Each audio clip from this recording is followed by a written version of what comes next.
guys, welcome to Planning with Crystal. So today's unboxing is the Hotel Chocolat Inventing Room subscription box. This is for November 2020.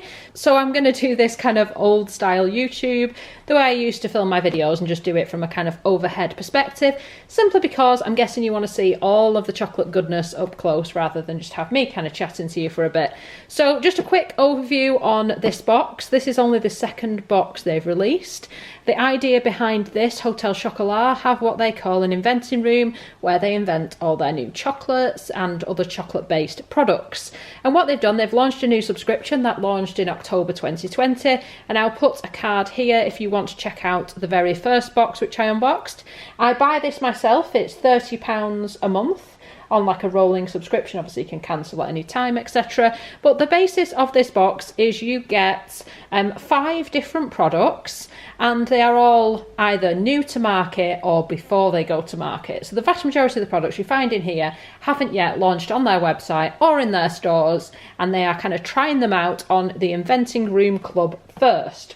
So what you do is you get your box of your 5 different products, and we're going to have a look at them all in some detail. I'm going to cut the chocolates open, show you what they look like inside, etc. And when you are a member of the Inventing Room, you get to go online and select an online meeting. So it's a date and time. Now, usually this has been like a Monday evening or something similar to that, and it's an hour online, and there's usually a couple of people who work in the Inventing Room who you might have seen in the Inventing Room TV programme that was on recently, and a couple of people who obviously work for Hotel Chocolat, and then the rest of the people are just customers like me, and you get to go on and talk about each chocolate individually. So you get to do a little bit of a tasting with the experts, and you get to discuss the chocolates and what you think's good about them, what you think they could improve on, as well as suggesting kind of new recipe ideas and things like that. So it's a really fun, really interactive kind of club. So, as I did last month, like I said, I'm going to show you everything in real detail so that you can work out if this is a subscription you want to get yourself.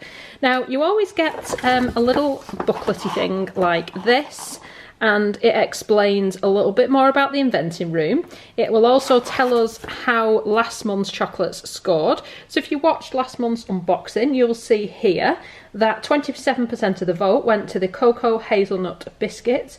That won Best in Box for October 2020, closely followed by the Mint Malt Balls, and the Maple and Pecan Pie was the favourite of the filled chocolates. It also says don't forget to check out the member page for more information about how you scored and what you said. So as part of this subscription, you do have a member page that allows you to watch an individual video for each individual product in your box, and the video is made by the person who actually made the chocolate or the chocolate products. So you get to really hear about the reason why they came up with this item, the thought process they went through, how easy or difficult it was to make. So you really do sort of get a little bit of kind of insider knowledge, and then you get to also score online what you think of this month's chocolates, and the ones that score particularly highly, they will usually then start selling. So you really feel like you're getting to sort of influence the brand a little bit and the sort of products that they sell. I'm a massive chocolate fan, in particular Hotel Chocolat, so this is just a great option for me. So you may notice everything comes in this kind of plain brown packaging. So these are not yet products that have got labels or anything ready to go on sale, so it is very much basic.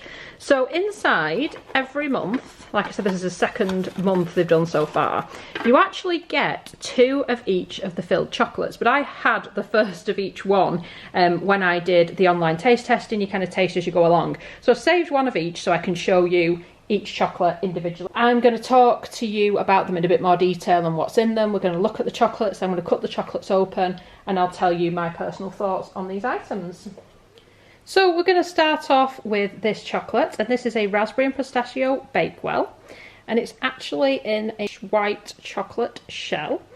And it says, when Adam comes into the Inventing Room talking about the delicious dessert he had at his local pub at the weekend, of course Taro must try and recreate it. And it says, what are your thoughts on this classic Bakewell tart? Now what's really interesting, it's got that kind of white chocolate shell, and then inside you've actually got a jammy kind of filling, and it is really the texture of a jam. You can see the kind of shine on it there. So it's something very different. It's literally if you imagine chocolate with jam inside.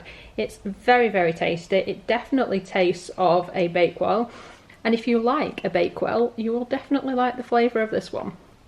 So then we have got the Hernogen with Lemon and Tonic. Inspiration for a chocolate can come from anywhere, even just a nice looking bottle of gin behind a bar. The gin just so happens to have won Best Gin of the Year in 2018, so of course we had to use it. Does this chocolate transport you to a hot day sipping on an ice cold G&T? So it really does taste like gin and tonic. I'm not really a fan of gin and tonic. It's not too alcoholic because you definitely get that kind of lemony flavour going through it. You can see the centre of it is actually solid, so it's not like a liquid centre at all.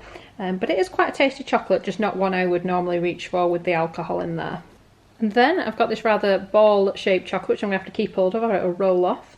But this is the Guanja Nut Milk, and it says our original Guanja bomb has been in our range since the beginning.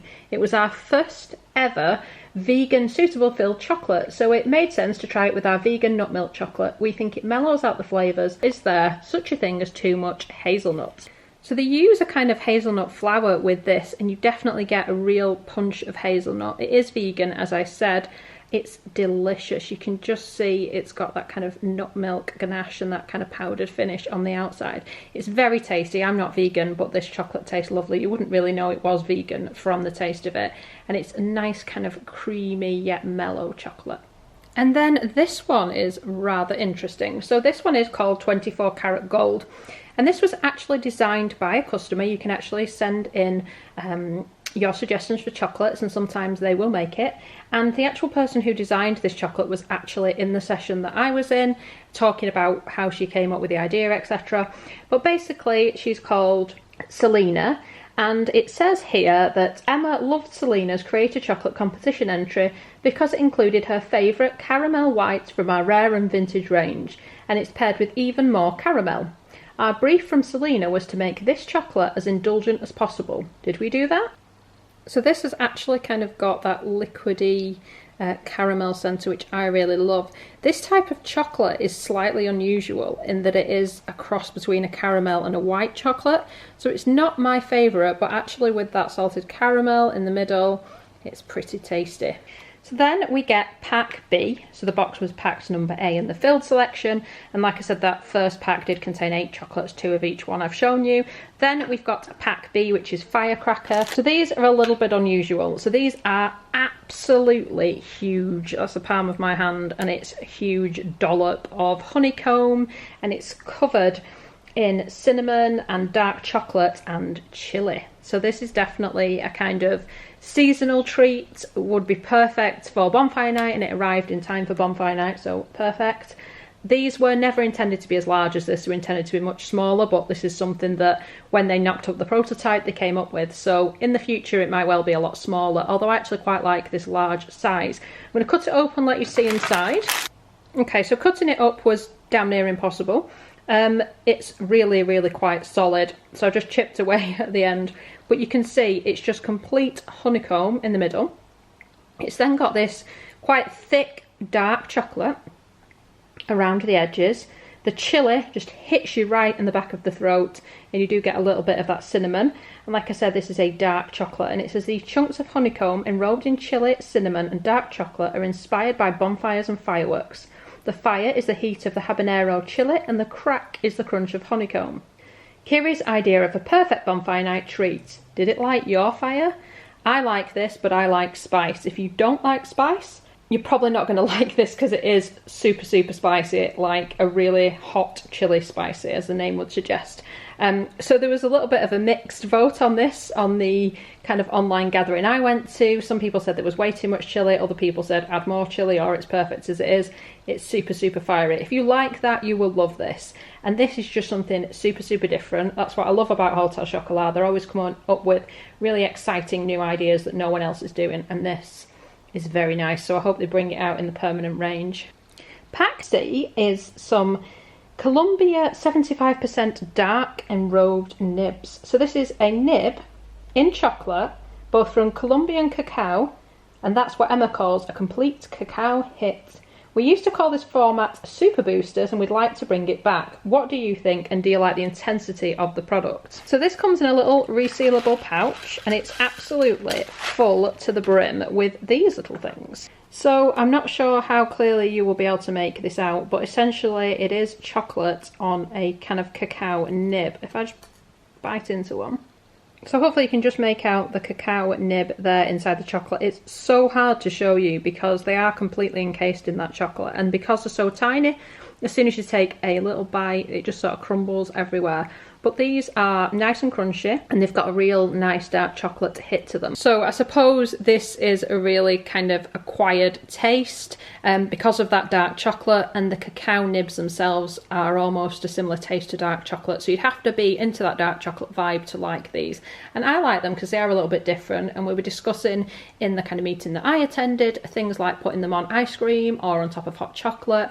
And I said it'd be nice if they kind of put them into a shaker, and then you could like carry around with it and carry it around with you in your pocket. And if you just need a little bit of caffeine from the cacao and the chocolate, or a little bit of a chocolatey boost, these would be kind of perfect for that. So then for pack number D, they're talking about bringing back the orange chocolate pillow biscuits. So if you're not familiar with the pillow biscuits, this is a box of pillow biscuits that I've bought. So at the moment, you can buy them in a kind of salted caramel flavour. You can get them in hazelnut flavour. There's mint. And there's just good old plain chocolate. And these are biscuits of the gods. And they are expensive, but they are special. So you can only get them in these tins, like a big and a small tin. But I tried to show that because that's the kind of product we're looking at right now. So we actually got 2 of these biscuits, but again, I had one in the kind of online club chat that I went to. And these are what the biscuits look like. So they're like pillow biscuits because they're almost like 2 little pillows. And then on the bottom, they've got this rather plain biscuit that says Hotel Chocolat on. But the plain biscuit is apparently quite intentional because they want you to really be getting the flavour of the chocolate. So these biscuits are all about the chocolate, as you would expect coming from Hotel Chocolat. If I just break it in half, you get that satisfying crunch. And you can just see it really is just that thick chocolate sitting on top of the biscuit, and they are so tasty. And this is obviously an orange one, and it says, "We wanted to create the best chocolate biscuit in the world," says Rona. "That's no mean feat. This biscuit is designed to tick all the boxes for a great chocolate biscuit. Yes, indulgent chocolate. Yes, delicious filling. Yes, but what about orange?" Well, it's a classic combination, chocolate and orange, and this is like really posh, really expensive, yet really tasty, almost terry chocolate orange type chocolate. It's very nice. And then we've got pack number E. So this is a peanut and caramel spread, and it says probably the best peanut spread ever. Yep, we said it and we're sticking to it. For Rona, it's heaven spread on a piece of toast. Texture is so important to us, so do you think this spread is spreadable enough? Note, toast not supplied by Hotel Chocolat. So I have had this on toast. It definitely spreads better on toast than on like a cracker or dry bread. On a cracker or dry bread, it just doesn't spread at all because it is quite thick in consistency. It isn't going to fall out if I do that to it. But you can see how kind of nutty it is. And actually, I was expecting this to be really quite chocolatey, and it's not. It's peanuts and caramel spread, and peanuts are the taste you get. It is delicious. You just get a really delicious roasted peanut taste with a tiny bit of caramel in the background. I love this. This is probably my favourite product in this month's box, and I would definitely buy this if they launch it in their stores. I believe they already sell some spreads. I haven't really looked at the spreads before, but this is so, so nice. So just to kind of give you a quick recap of November's box, like I said, you get a box of 8 filled chocolate, 2 of each of the 4 chocolates in there. You get your little bag here of the dark cocoa nibs. You get a bag of Firecracker, and it was about that big with 3 huge pieces and 1 or 2 smaller pieces. You get 2 of these individually wrapped chocolate orange biscuits, and you get this tub here of the peanut spread. There's no kind of weight or anything on any of it for me to sort of tell you about that. It is just what it is, super basic on the packaging again, because it is just being knocked up for people to try it before it launches properly, and some of it might not launch. That's the only downside. You might find something you really love and not be able to buy it again. But I think it's a really interesting subscription. I'm really enjoying it. Yes, £30 is a lot, but Hotel Chocolat isn't a cheap brand. It is a pretty pricey luxury chocolate brand, so I'm not that surprised by that price, and I pay quite a lot for chocolate anyway because most of the chocolate I buy is from Hotel Chocolat because it's really, really tasty. And I just enjoy the experience of being able to really speak to the experts about chocolate, and that to me adds a lot of value to it, because being able to kind of interact with the people who make your chocolate It's just a really fun experience, especially at the minute when we're all at home. It's nice to be able to just dial into that meeting and chat to people about chocolate. So it's a really enjoyable experience. So it's definitely a subscription I'm going to be keeping up with, and I'll keep unboxing this for you every month. So if you want to see it, make sure you subscribe, hit the notification bell to be notified when my next video goes live. I've also done an advent calendar playlist, including Hotel Chocolat's Grand Advent Calendar, which is amazing. If you like Hotel Chocolat, check that one out. So I'd love it if you give me a thumbs up. It lets me know you're enjoying the content I'm producing. Thank you so much for watching. Bye, guys!